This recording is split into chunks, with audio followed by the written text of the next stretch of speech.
Add a service to Microsoft Bookings 1. Welcome to M365 Professional.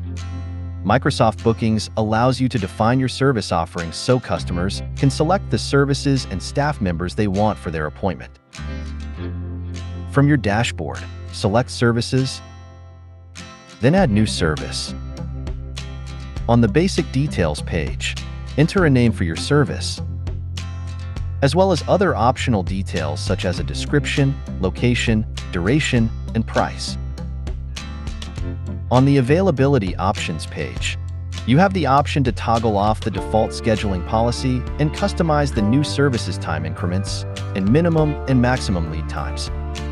On the Assign Staff page, choose the staff members you want to assign to the new service.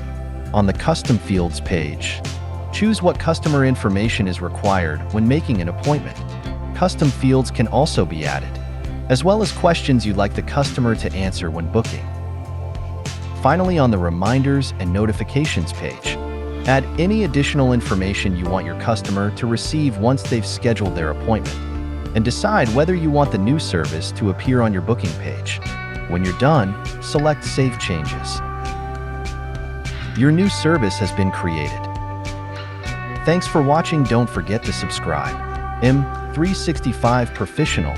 Check out more content here.